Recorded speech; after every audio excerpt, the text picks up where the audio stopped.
土屋先生の UL ハイキング大学 in 山と道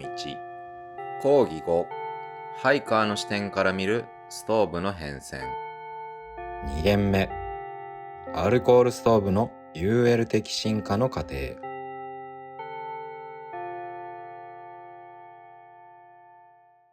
じゃあちょっと続きに行きますね。今回はねちょっとアイテムがある種地味なので、夏目さんがバックパックで凶器を持っているように、ここに凶器を持ってた方がたくさんいたというのだけちょっと知っててもらえるといいかなと思います。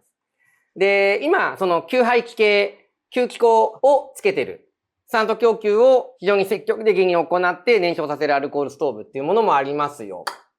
その一個派生というか、その一個の形としてカルデラコーンというようなものがありますっていうのも話しました。で、次にアルコールストーブの中でトピックスになったものっていうと、やっぱりカーボンフェルトだと思います。実はこのカーボンフェルトもさっきの JSB さんとかがアルコールストーブの燃焼とかに使えるんじゃないのって言ってやり出したものです。だから今みんな多くの方がカーボンフェルトで自作するとか、特にそのカーボンフェルトが出て以降だと、これを固めてアルコール染み込ませて、コケネの台に置いて回したりとかする人たちいっぱいいたんだけど、最初に使えるんじゃんって言ったのは、さっき言った JSB さんです。カーボンフェルトを使った燃焼の一番の特徴っていうのは、火力そのもので言ったらば、オープンジェットとかが通常に燃えるものと比べるとさらに火力は低くなります。ただ、理科の実験で使うアルコールランプとか、芯が出てくる灯油ランプとかあるじゃないですか。あれって炎はずーっと一定ですよね。炎が使ってるうちにガーッと大きくなるとかってないじゃないですか。加圧式のストーブの初期型のものとか、そのさっきのブラストとかじゃないアルコールストーブビルダーが凶器を持って作ってた時代の加圧式ストーブとか熱溶解することがある。暴走を起こしちゃう。で、こういうものも暴走は起こさないけども、基本的に燃えてればどんどん熱くなっていくから、これ時間。で、これが、火力だとします。パワーとかカロリーだとすると。オープンジェットの場合って、ある程度右肩上がり。で、それがどんどん緩やかになっていくってイメージだけど、初期の頃と比べると、やっぱ火力は上がっていく感じになる。カーボンフェルトの場合、さっきのアルコールランプとかと同じで常に一定。アルコールランプも灯油ランタンとかも灯芯の面積が増えれば燃焼面が大きくなるんで火力は上がるけど、灯油芯を引っ込めれば炎はちっちゃくなるよね。で、その状態である灯芯一定の長さにしてればずっと同じってのと同じで、表面積が変わらなければ火力は基本的に一定。火力の強さよりは燃焼時の扱いのしやすさっていうところにカーボンフェルトストーブの一番のポイントがあると思います。アルコールストーブって消火機能がないものが多い。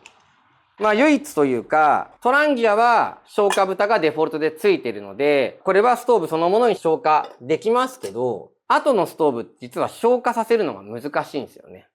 特に五徳一体式のものとかだと、こうやりゃ消えるけれど、でもここに隙間があったりとかするから、消えたかなと思ってパッてやったらまたついたりとかすることがある。実は扱いが難しいっていうか、そういう側面もないわけじゃない。ってなると、燃焼が常に安定しているカーボンフェルトのストーブっていうのは扱いやすいっていうのが言えると思います。だからカーボンフェルトをアルコールストーブに転用するっていうか使ってみるっていうのが出てきたのはすごくエポックメイキングなことだと思います。吸気系ストーブとカーボンフェルトストーブを掛け合わせたモデルっていうのも一時期出てました。もうここは活動休止しちゃってるんだけども、こういうストーブを作ってた方もいます。だから燃焼面はカーボンフェルト。下から吸気してっていうパターンですよね。カーボンフェルトストーブと、吸気系ストーブと、それを本当にハイブリッドさせた構造のものって言えると思います。次に、アルコールストーブの進化って言えるものとしては、オープンジェット。アルコールストーブ、トランギアとかを使ったりだとかしたことある方はわかると思うんだけど、燃料を入れて、中に火をつけて、こっから炎が出てくるまで、それなりに多少時間かかりますよね。さっきガソリンストーブのところで灯油ストーブでプレヒートなんて話はしたけども、これもストーブ本体を熱するまでの間、熱せられて、ジェット鋼から気化したアルコールが噴出するまでの間って時間がかかります。その間、プレヒートの間って、アルコールを無駄に消費してるってわけじゃないけど余計に消費してるわけですよね。プレヒート時間を一気に短縮化できないか。要は火をつけたらすぐ本燃焼みたいなことができないかっていうのでやっていたのも JSB さんとかなんですね。この完成形は今では商品としてはトークスのアルコールストーブがそれに近いんだけれども、複質。ここを極端に薄くします。すぐ温まる。で、あと壁がほとんどついてる状態なので、毛細管現象で上がってきちゃうんだよね。アルコールが。スーって上まで。注ぐと、ほぼほぼついてる状態なので、ここをスッて上がってきて、アルコールが火つけたのですぐちっちゃいから熱せられて、すぐ着火をします。さらにこの時 JSB さんとかがやってたのとかは、ジェット光、トランギアとかもそうだけど、基本外にこう、炎が出る形のものとかを内側に炎が出るようにする。UL ハイカーが使うものって、お湯が一杯沸かせればいいとかってなるから、でかいクッカーとかではなく、比較的小さな、で特にマグで済ませちゃおうっていうのはみんな一度はやったことがあるのではないかなと思います。こういうストーブだとすると、炎が外に逃げちゃうと、熱の当たりが悪いので、内側に炎が行った方が当たりがいいよね。で、そうにこう、上から見たらば、サイクロン燃焼って言ってたんだけど、炎がこう、渦を巻くように内側にこう、トルネードのようにこう、形でジェット光をつけて、じゃあジェット光をどの間隔で、どれぐらいの角度曲げたらば、効率よくいくのかみたいなのとかを、JSB さんとかはやってました。この JSB さんとやっぱフリーライトの高橋さんなんかが、それなんかをすごくやっぱり実験当時していて、一番最初の時ってアルミ缶で作ってるので、精度がすっごくやっぱり難しいんですよね。出すのが。だからちょっとしたので曲がっちゃうじゃないですか。だから商品にはならない。あくまで実験プロトタイプみたいなものとかをJSB さんもフリーライトさんも一生懸命作ってらっしゃってて、こうじゃないか、じゃないかっていうものとかを発表し合ってた。ただそれがメーカーさんの製品になるのもそうだし、じゃあそれをもうちょっと自分なりにブラッシュアップできないかっていうんでやってったのが、後年この形っていうのが一時期やっぱり 3D プリンターで作ったりだとか、旋盤持ってらっしゃる方が綺麗に加工したりだとかっていうのがやっぱ後から出てきた。でもその原型はこの同じようなアルミ缶ストーブからやっぱ始まったんだ。一番のポイントはさっき言った通常のオープンジェットよりもプレヒート時間が極端に短い。あとは底面径が小さいマグカップみたいなストーブの時なんかに火力のロスが少ないっていうのが一番ポイントになっているストーブだとは思います。正直言うと、ある程度アルコールストーブの技術革新っていうのは、ここら辺までで大きなトピックスになるものっていうのは今のところ終了しているかなって思ってます。それ以降は、オープンジェットのストーブっていうもの、トランギアみたいな形のもの、アルミ缶もそうだけども、そういうストーブのものに、例えば五徳をつけるものが出たりだとか、エバニューさんのもうスタンダードになったけども、チタンで作って軽量化を試みるとか、トルネードと短期間で燃えるね、物質を極端に小さくしたストーブとしては、トークスが出たりだとか。どのメーカーさんも既存にある形のものとかをブラッシュアップしていく。細かな点を、あとはその扱いやすくするっていうところに主眼が置かれるような形に今はなっている状態かなと思いますね。今言ってたみたいで整理するとオープンジェットがあって、加圧式があって、その一つの到達形としてブラストストーブがあって、吸気系ストーブでカルデラコーンみたいな組み合わせのものがあり、でカーボンフェルトが出て、複質が非常に小さいモデルが出て、っていうところかなっていうふうに自分は考えて、小さなガレージメーカーさんとかなんかで近年活動しているところとかだと、こういうものとかを組み合わせたり、機能を組み合わせて自分らしさを出すとか、あとはその昔あったんだけどなくなってしまったものとかをオマージュしてリバイバルして自分たちで出してみると。そういうのはすごくあると思います。特に一個、アルコールストーブの流れの中では、アルコールストーブの小型化っていうのがすごくあったんですよね。でも小さくすると、バーナー乗っかんなかったりとか、軽すぎてこけたりだとかがあるんで、一時期みんな見なくなったんだけど、そういうストーブなんかに愛着持ってる新しい世代の子たちなんかが、そういうものをもう一回リバイバルみたいな形でやったりだとかする流れにはなってきていると思います。今はどっちかっていうと、その既存のアルコールストーブのテクノロジーというか技術とかを組み合わせたりだとか、あとは最適化をしちゃう。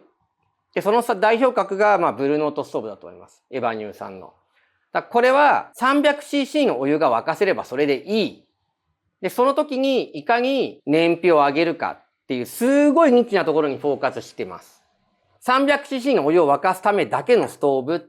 でもだったらば、ラーメン食べれるでしょ？コーヒー飲めるでしょ？なんか問題ありますか？で、燃費いいっすよ。で、なおかつ、ご得意がないっすよっていう、技術的には何も新しいところはない。だけど、必要な機能にめっちゃフォーカスすることで面白いことをやっている。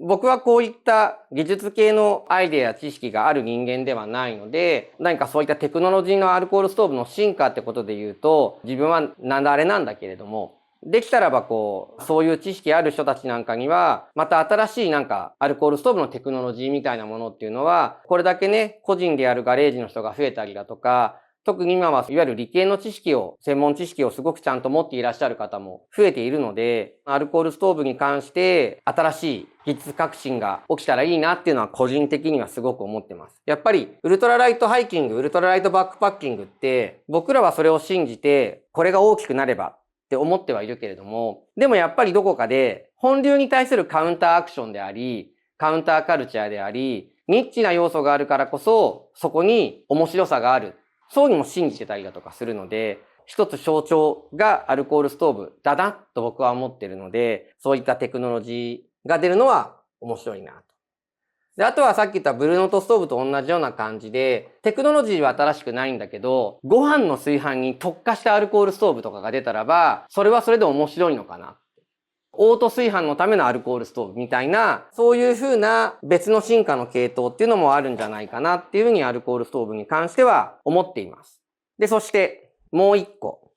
アルコールストーブもそうなんだけど、僕はどっちかっていうと、アルコールストーブよりは固形燃料派でした。固形燃料で言うとS ビット、パカンって開くストーブ。ありますよね。あれも学生時代とかすごくお世話になったんだけど、それで米とかも炊いてたし、ラーメンも作ってたから、固形燃料は学生時代30数年前から使ってた。けれど、ここの中でも何回か出てきたけど、BPL、バックパッキングライトのサイトで、この昆虫のような3本足のストーブが出てきた時に、なんじゃこりゃっていうんでやっぱ衝撃的だった。これでいいんだ。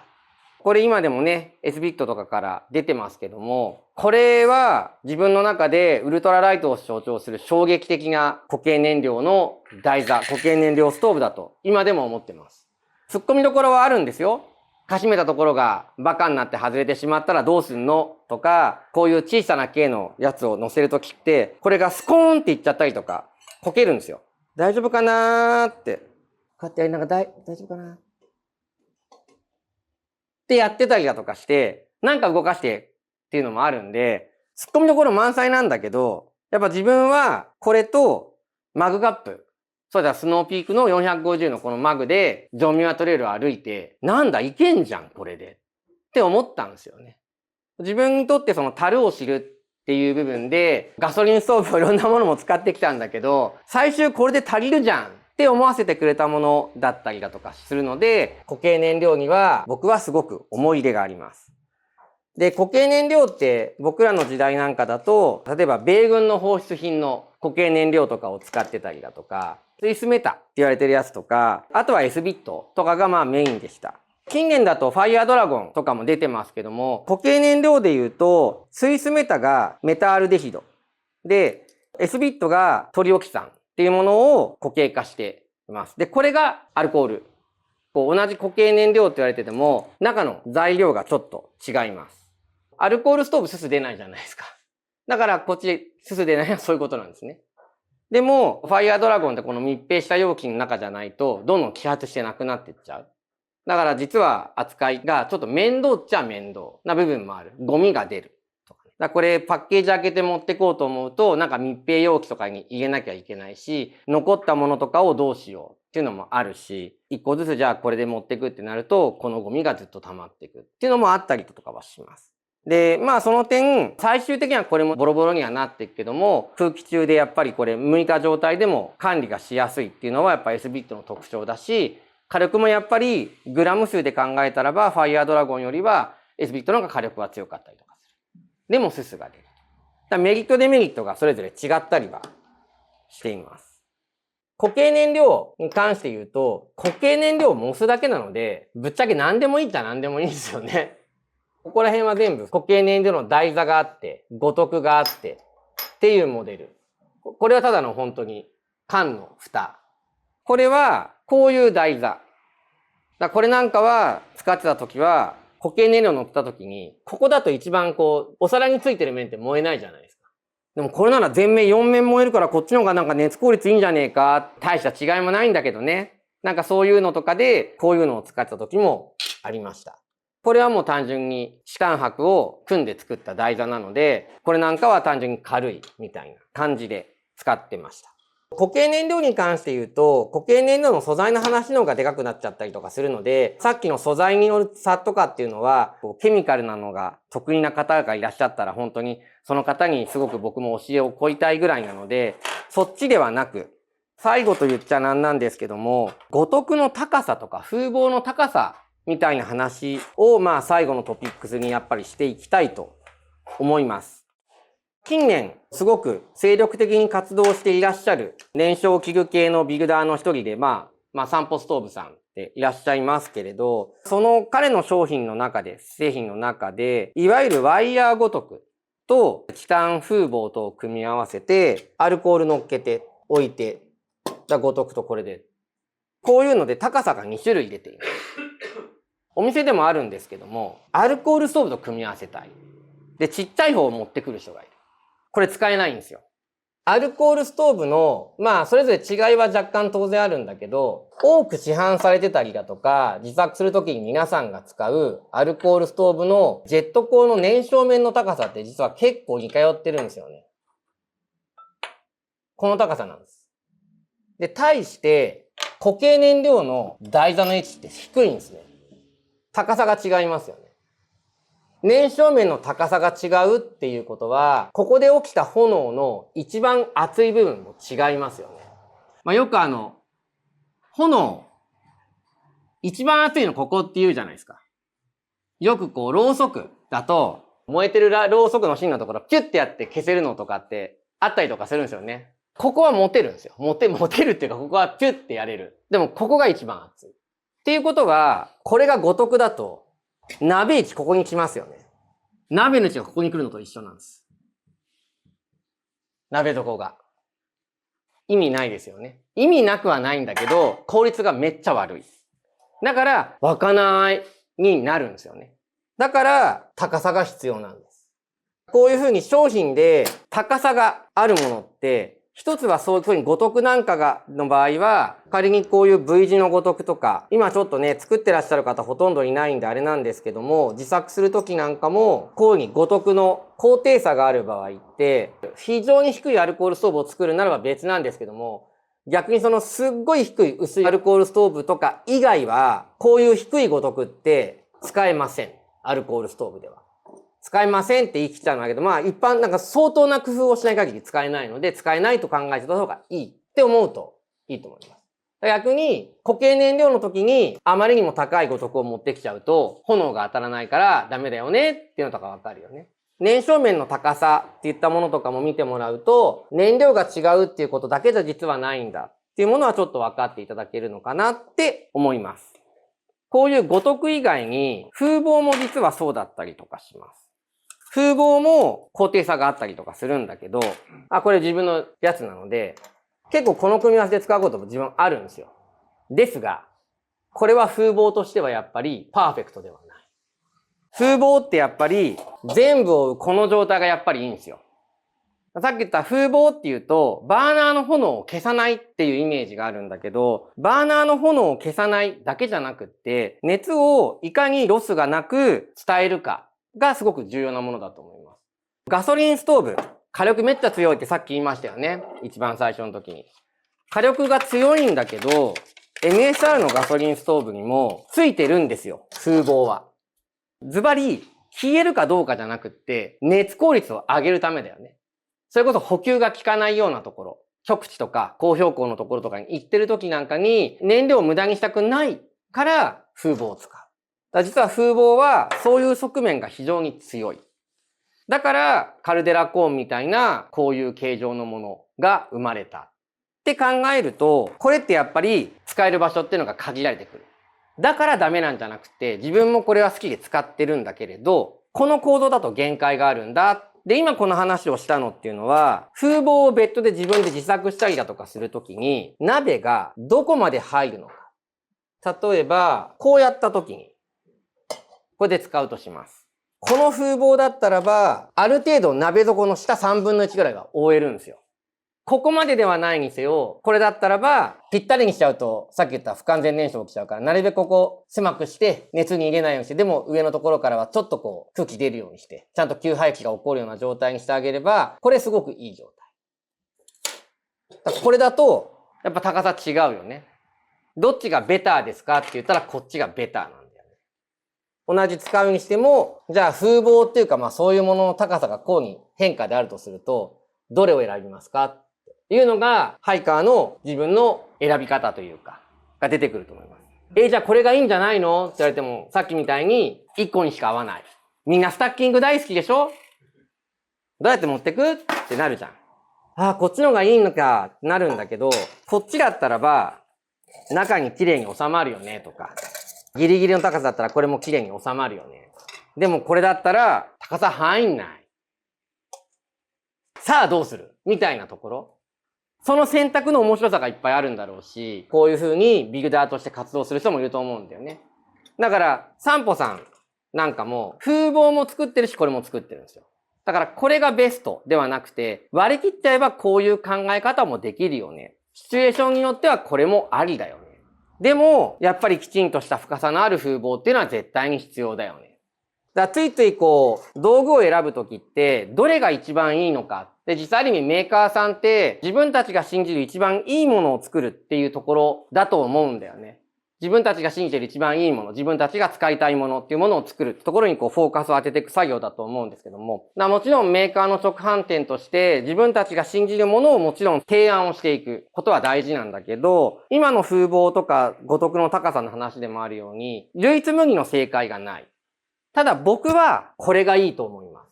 こういう差があるけども僕はこれがいいと思いますとか、あなただったらば話聞いた上で、ジョージだったらこれじゃんとかがあると思うんですよね。今日はストーブの話がメインだからあれだったけども、自分は JMT でこれに行きました。マグカップで行きました。なぜならば、お湯だけ沸かせればいいから。ラーメンもこの中で作るんで。全部ジップロックの中で調理は済ませる。そのジップロックも2週間ずっと使い回した。とか。ならばこれで済む。でも、ラーメン作りたいとかってなったらば、やっぱりこれぐらいのサイズいるよね。グラナイトギアがサポートしていたアンバサダーのトラウマっていうトリプルクラウナーのハイカーがやっぱり2000年代、まあ有名だったんだけど、アラスカ行ったりだとかいろんなこともで、彼なんかは実はこのサイズをすごく愛用してました。600の平型。これがミニマルで一番使えるって言ってた。前のうちのバンドだった二宮はこれじゃ足りないって言うんだよね。彼は PCT の時に僕はラーメン2個食いたいよ。これじゃラーメン2個入んないんで、彼はだから900を使っていた。で、ただそういう中でだと、同じクッカー選びの中でも何を食べるのか、どれぐらい食べるのかでやっぱ全然違ってくる。UL ハイカーの中でも違うし、例えば僕らなんかはハイカーズデポのスタッフで知床行くとか、どっか沢に行くとか、冬行くってなった時にガスバーナー1個持ってって、鍋は3人でフライパン1個だけです。もうちょっと大きいフライパンを1個だけ持ってって、それで米も炊くし、パンも作るし、パンケーキも焼くし、料理も炒め物とかもするし。その時はフリーズドライじゃない人がやる時とあったらば、3人で鍋は1個だけ。で、みんなあとは弁当箱としてのジップロックのボックスを持っていくとかぐらいで、そういう軽量化をやったりはしています。フライパン1個あれば何でもできるようにってなるし、クッカー選びもそうだし、答えがないんだっていう。特にアルコールストーブとか固形燃料とか自宅のものが溢れる世界だし、ミニマルな世界で僕はこれができればいい、僕はこれがしたいっていうことが明確になればなるだけ選択肢の幅っていうのはいくつもあるので、店頭ではなんかそこにお客さんとやっぱ寄り添っていきたいと思うし、その中で自分が一番信じているもの、自分が一番愛して使っているものはこれなんですっっていうのが提案できていけばいいのかなと思ったりはしています。ということで、何かご質問はございますでしょうか？お疲れ様でございます。はい。ガスストーブって進化ってどうなってますかね？ガスストーブ。もうガスストーブはマイクロレギュレーターが出たっていうところがやっぱもう最大だと思うんですよ。外がマイクロレギュレーターつけたことっていうのが、まあもう一番のトピックスなのかな。いわゆるカートリッジ式のガスストーブが出て、まあ EPI とかプリムスさんとかが頑張ってて、スノーピークのギガパワーで初めて 100g を切ってるはずなんですよ、確か。だからずっとガスストーブってある意味小型化の歴史を生きている。ただ、某中華系メーカーさん、めっちゃちっちゃいストーブって出してるじゃないですか。でも、やっぱり日本でめっちゃちっちゃいストーブが出されない理由って、ここの距離が短くなっちゃうと、ボンベが加熱されるじゃないですか。ここのクリアランスを取りたいと思うと、ここを小さくするのって限界がある。小さくしてるだからストーブって、軒並み火力は低いんですよ。どうしてもカロリー数が少ないんで沸きづらいとか。それを、でもアルコールストーブと同じじゃんみたいな感じで割り切って使う人にとってはそういうものを選ぶ選択肢もあるだろうけれど、ある種だから小型化にも限界が来てる。じゃあ次に出てきてるのが結局は、じゃあマイクロレギュレーターとかをつけることで寒冷地でも使える感じになる。で、その前にはもうジェットボイル形式が出てきてしまってるので、ガスはだからマイクロレギュレーターってどこ行くんだろうみたいなのはちょっとあるんですけどね。ただ、なんとか日本でもそういう極小のもの、だからそうなると多分カートリッジの形を変えるとか、例えばそれこそできんのかどうかちょっとあれだけど、カートリッジをもっと小型化して、少し肉厚にしてもいいから、そういう状態にして、充填式のカートリッジがきちんと法規制なしに売れるようになって、で、カートリッジの耐久性が上がるんだったらば、ここの距離感をちっちゃくしてっていうのができるのかな。で、あとはさっきも言ったみたいにブルーノートストーブと同じで、ピンポイントにここだけに絞りましたっていう特殊性って言っちゃ変だけど、ニッチなところに行かざるを得ないのかなっていう気はしますよね。今、新しい新製品とかも五徳の形状をこういうに変えましたとか、こうやると安定性が上がりますとか、って形がほとんどなんですよね。僕はなんかガス管の方を変えてほしいですね。薄いやつとか。やっぱこの高さだってやっぱ不安定な時ってあるじゃないですか。でも分離にすると重たくなるから、この半分でいいです。50巻みたいな。絶対出ないと思うんですけど。でもそういうのが出てくれたらば、ちょっと UL ハイカーというかウルトラライト志向の人間としては、ちょっと面白いかなって思ったりはします。ありがとうございます。はい。ちょっとガス管のそのちっちゃいやつの質問の続きなんですけど、はい、じゃあ例えばガス管のカバーとかもあるじゃないですか。それにくっつける。そういうのとは有効なのかとか、あとなんか最近なんか見たことある気がするんだけど、その上になんかリングみたいなつけたり、鉄のなんか板みたいな。あれね、福ちゃん守るやつでしょ。それはそういうためにあるんですかね。例えば、これは CB 管のストーブなんかでよく起こることなんだけど、CB 管の場合って横にカートリッジが来るじゃないですか。フライパンとか鍋乗っけるじゃないですか。輻射で、やっぱりカートリッジの直径が熱せられることが多いので、だからこういう反射板も起きるんですよね。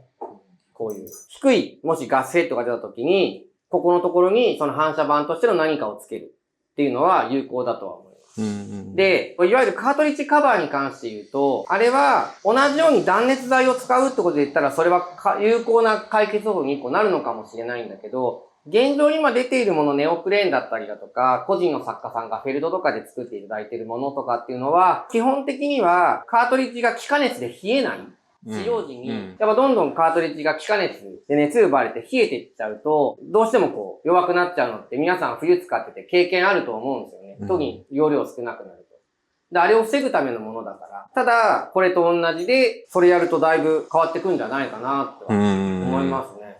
個人的に結構中華のストーブと一緒にTMR インダストリーズの裏にフィンがついてるやつ。あれとかじゃすごい危険な組み合わせってことですかね。危険なっていうか、そういうわけでもない。僕自身は使ってるので。ジェットボイルっぽいもん、なんかああいうフィンがついてるようなもんと、小型の短い。ガーナ僕は使います。でも、さっき言ったように、誰も彼もに対して OK だよっていうふうに、現状日本の法制度という中では言えない。実際にその、利権がどうこうとかってこういうのがあると利権とかっていう人いるんだけど、利権の問題ではなくて、あくまで基準値よりも一酸化炭素が多く出てしまう危険性の問題なので、それを、あとはユーザー側がどう判断をするのかっ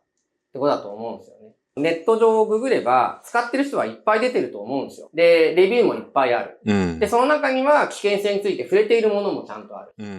で、同じようにググっていくと、プリムスさんの公式見解とかも普通に出てくる。今の世の中だと、情報を得た上で、本当にユーザーがどう判断をするのかっていうのがすごく問われるんだろ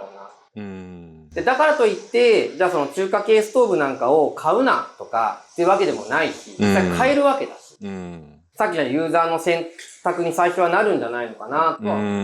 ます。自分はそういうことを踏まえた上で使う時もあるっていうのは、でも僕は自分の自己責任とか自己判断のもとでやる。でも、じゃあそれを店で、不特定多数に売るかって言ったら、それは売らない。他者の市場に対して責任が持てないから、店では売らないけれど、でもそこに関しても、ピン付きのクッカーじゃなくって、ここへの工夫じゃなくって、なんかないのかなと思ったりとかするんですよ。炎が当たるところで一酸化炭素の発生が起こるんだったらば、ここはプレーンなまま。でもなんか熱を逃がさない高効率なやり方ってあるんじゃないの？変な話、だからこれ風防もダメなのかもしんないんだけど、なんか考えることあったっすよ。フィンつけなくてもこれ風防だけでなんとかなんないのかな。風防とクッカーがなんか間空いててさ、一体化してるクッカーとか、風防とクッカーが一体化してて、バーナーにこうやって乗っけた時に、確かに。炎の部分だけね。ピンがどうだじゃなくって、これとこれがちゃんとここに隙間が空いてて、それだったら置くこともできるし、っていうクッカーが出たらば、それを軽くできたりとかすれば、ちょっとは解決策。新しいクッカーの方のイノベーションみたいな。一酸化炭素問題も、これで解決できるのかわかんないですよ。バカ土はそれでも出るんだよって言われちゃえばごめんなさいって話だけど、なんかそういうアイデアとか出せるんじゃないのかな。ちょっと僕はそっちに今期待してる。もうフィン方向は多分、そこで何かやっても多分無理だろうから、他の組み合わせ考える。ありがとうございます。はい。ストーブっていろんな種類があって、クッカーもいろんな種類があって、結構初めてウルトラライトをやろうと思った時に、ウルトラライト入門者にとっては結構迷う部分だと思うんですけど、はい。なんかお店でお客さんがそう来た時にどういったお話をしてヒアリングをしてやってるのかなっていうのはちょっと気になるところでありました。はい、結構 HLC とか、その話す時に結構迷われることが多いので、多いよね。どんな工夫されてるかなっていうのを知りたいです。はい。はい。例えば、俺が今、キムの経歴を聞いた上で、キムが今度こういうことやって、クッカー変えたいんですよって言われたらば、なるほどねって言って、じゃあキムの要望のニッチなところに攻め込んでいくはやれるんだけど、始めたいですっていう人に一番勧めてるのは、うちはもう基本的にスタンダードなアルコールストーブ、スタンダードな五徳、スタンダードな風防、以上。これです。最初のうちこれを使っておくと、例えば、じゃあアルコールストーブをもっとちっちゃくできないのかなとか、五徳ってないとどうなるんだろうって言って次のところに行くきっかけというか、考えるところになるんですよ。で、やっぱりじゃあ、五徳がないバーナーって最初からいいのって言われると、五徳がないバーナーって、サイドバーナーの場合ってやっぱり使うストーブの底面との関係が問題になるんですよね。じゃあかといって広きゃいいのかって言うとやっぱり不安定にもなるし。そういうのが、五徳とこれを使っていると気づいていける。考えるちゃんとプロセスが踏めるんですよ。風防も実際にそういうのをやってみると、風防をちっちゃく使ってみたらば、なんか変な匂いがする。ちょっと臭い匂いがする。とか、大きく逆に広げすぎちゃうと、意味がないんだな。とか、やっぱり底面が隠れる、ちょっとこうやって隠れてると、やっぱりなんか早く湧いた。とか、そういうことを気づくきっかけになる。だから、定番というか、基本の商品って、ある意味こっから派生していったものって、得意なものっていうか、ニッチなもの。そのピンポイントのニーズに合ってる人には最高ってなるんだけど、そうじゃない人には、はぁってやっぱなるんですよね。基本のこの商品、特に燃焼器具に関して言うと、やっぱりそれが大きいので、自分は初めてアルコールストーブ興味があるんですっていう方には、一番こういうところなのかな。まあ、やっぱそこの基本にのっとったもので、五徳もちゃんと使ってくださいっていう。いきなりこれでスタートしちゃうとあんまりよろしくないんだよね。これから入っていくと。だからその風防が効かないとか、でも最初にこれを経験してれば、これは風貌、これだと限界あるよねはすぐ気づくんだよ。ウルトラライトに興味を持つ人間の基礎教養って考えた部分で言うと、スタンダードなアルコールストーブに、もしくは、まあ、サイズはどれでもいいからさ、こういう組み合わせでやってもらうのをお勧めしてます。まずはそこから。ここを使えればアイデアも湧くし、次どんどん特殊なものとかを使いこなせると思ってるんで、まずはここですね。ありがとうございます。8年前に僕確かデポで初めてのアルストを買ったんですけど、まさにエヴァニューのそのチタンを勧めてもらって買ったなってことを思い出しました。よかった、今テストされてるのかった。でも基本スタンスは変わってないよ。まさに。はい。変わってないです、基本スタンスは。はい。ありがとうございます。はい。特に寒い環境、マイナス10度ぐらいを想定したときに、土屋さんならアルスとか固形燃料、どっちを選ばれますかっていうのを。ガスストーブです。両方やったことはあります。マイナス10度で行くんだったらば、まず基本カルデラコーンで行きます、自分は。もしアルストか固形燃化で選べってなってくると、アルストか固形燃化の燃料の差よりも、まずもうカルデラコーン一択、自分は。少しでも効率を上げたい。火力が限界がある以上は、そっちをしたいので。あとは、固形燃だとやっぱ限界あるんで、だったらば、給排気できるアルコールストーブでカルデラコーンっていうのが寒い時期にやるってなったらば、まあこれを選びます。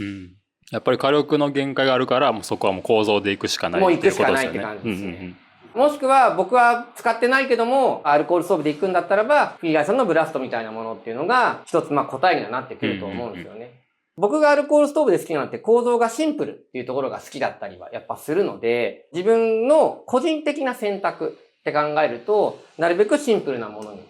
したい。シンプルな構造のものの中で選びたいってなってくると、こういう感じになっちゃうなっていうとこですね。ありがとうございます。最近のUL ハイカーとか、ハイカーのトレンドってガスにまたちょっと戻りつつあるのかなとか思ってるんですけど、だからそれってどんな感じで考えてますか、土屋さん。僕は全然ガスでいいと思ってます。正直言うと。僕もガス使ってるし、なんなら東海自然歩道とかはガスで行ってるし、なんですね。で、一個大きな世界的に見た時のトレンドの話で言うと、さっきも言ったみたいに、まずカリフォルニアでやっぱり JMT とか PCT なんかで、アルコールストーブを使うっていうのが、もう現実的には難しい。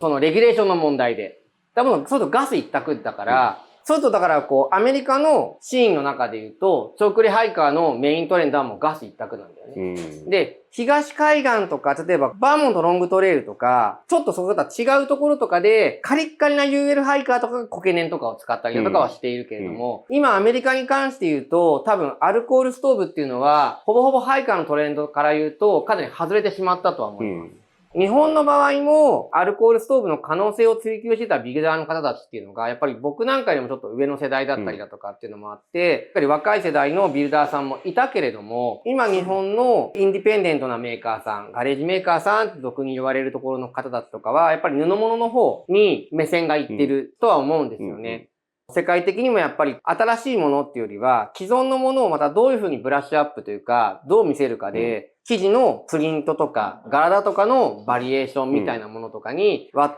といってるから、結果として、アルコールストーブとかを作るビルダーさん、固形燃料のストーブとかを開発するビルダーさんとかっていうのが少ない。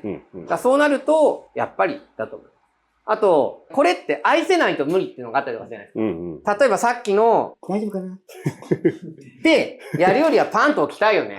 で、大丈夫かなってやって、よし、風貌を、っていうのとかを、この作業を愛せなかったら、めんどくせえってなるじゃない。だからまあ、しょうがないかな。って思います。だけど、めっちゃ軽いよっていうのは知っといてね。結構そこを許容で記載すれば、めっちゃ軽くなるよっていう。これでいいから。っていう強みは俺は消えないと思ってるので、って感じです。まあそれでね、これでいけるっていうのはすごい衝撃的な感じだと思うんで。やっぱ試してもらいたいなっていうのはあります。結果なんだろう、長くなってガスを使うとか、そこにストレス感じたくないときガス使うは全然いいんだけども、これだけでもなんとかなるんだっていうことを知ってもらうためにも、で、その経験はハイカーとして無駄な経験には絶対ならないと思ってるので、そういう部分では一度試していただきたいなっていうのが今でも強く思ってます。はい。ありがとうございます。先ほどもちょっとお話いろいろ出てた中で、特殊なフィン構造のクッカーとかじゃなくて、平べったい形とか縦長とかで、底面に、火が当たる面積が大きいと、早くお湯が沸くのとか、効率がいいみたいな話を聞いたことがあるんですけど、そういう観点から、燃料の効率の良さからクッカーを選ぶとなると、平べったい方がいい。平型の方が有利でしょうね。効率っていうか、中で同様量をやった時に、内部でこう対流が起こるじゃないですか。上下で。炎が舐めるにしても、一番熱が加わるのは底面じゃないですか。で、温まった水は上の方に上がりますよね。暖かい空気が上に向かうように。上にあった冷たい水が下の方に押し戻されて、そこでこういう対流が起こってって、全体に熱が均一に行き渡る。ですよ。って考えると、底面から上の方にこう、上下でこう対流していく、この距離が長いのと短いのでは、短い方が早いよね。だからよく同じ要領で、これでお湯沸かすのと、フライパンでお湯沸かすのと、フライパンの方が圧倒的に早いんですよ。家庭料理だったらフライパン1個で何でもみたいなのとかってあるよね。日本だと、やっぱそのガスバーナーとのスタッキングだったりだとか、そのスタッキングベースで考えると、縦型はすごく有効。でも、クッカーとしての基本性能で考えたらば、もう平型でしょ。ただその代わり、スタッキングは難しくなるから、そこをどれだけ許容できるか、今なってくるとは思います。だからうちも、平型ってやっぱ売れないんですよ。なかなか。なんだけど、やっぱ平型を捨てきれなかったりとかするのはやっぱそういう部分ですよね。変な話、例えば沢とか行った時に、焚き火とかなんか炭の上に乗っけるのとかでも、やっぱ平型の方が乗っけた時に楽だし、沸くの早いし。それはガスでも何でもやっぱり一緒なので、一度平型のクッカーっていうのも使ってみるとやっぱりいいかなとは思います。はい。ありがとうございます。はい。ガスバーナーのお話の中で、特に火力が、ガスの残量が少ないと火力が落ちるみたいな話ありましたけど、あれちょっと詳しく聞きたいんですけど、やっぱり新品の方が内圧が高くて、火力が高いっていう解釈ですか？で、あとだから、燃焼どんどんさせていくと、中の液化ガスが、こう、外に出ていくときに気化するわけじゃない？で、その時に気化熱で、どんどんバーナーが冷えてくんだよね。バーナーがあったかければ、内圧っていうかその圧力はキープされるけども、冷めてっちゃうと、どんどん中の圧力も落ちてっちゃうので、燃料は入ってるんだけど、なかなか気化していかないっていうことがある。ガソリンストーブ、灯油ストーブなんかも、どれだけタンクのところに圧力を上げられるか。で、そのために、ポンピングっていう作業があったり、プレヒートだったりだとかで、実際、燃料タンクのところで火を燃やすことで、温度をキープしたりだとか、圧力をキープしてる。だから、これは別にポンピングする機能もなければ、プレヒートとかもない。となると、気化熱でどんどん熱が奪われて、冷えていく。冷えていくと圧力が下がる。そうすると、っていう。寒い時にもう同じだよね。そうならないために、じゃあ、下に断熱材をなんか引いてあげようか。地面の冷えが来ないように。とか、まあネオプレーンのカバーをかけようかとか、フェルトのカバーをかけようかとか。なんかそういうようなことをしたりだとか。あと実際には、バーナーヘッドのところで燃えてる炎の熱をこっち側にこう循環させるためのブースターとかも売ってたりだとかはするので、そういうものでこっち側に熱を維持させるようなことをして、なるべく最後まで使わせようってはしています。もしくは中のガスの組成を変えることで低温化でも気化しやすいものにするとかっていうことで対応しているっていうふうにご理解ください。ありがとうございます。はい。改めてこの組み合わせですかね。バーナーと、ストーブと風防とクッカーとっていうのを、なんか試行錯誤した時代を思い出して、そうです。ちょっとなんかそれが昔の方も、今のね、人たちもそれを楽しんでるんだなと、なんか改めてちょっと感じて。なので、楽しかったです。読む方も、なんか、あと、YouTube 見ていただく方なんかも、そういうのを歴史って試していただけたら、ちょっと嬉しいなとは思います。はい。じゃあ皆さんに大きな拍手をお願いします。ありがとうございました。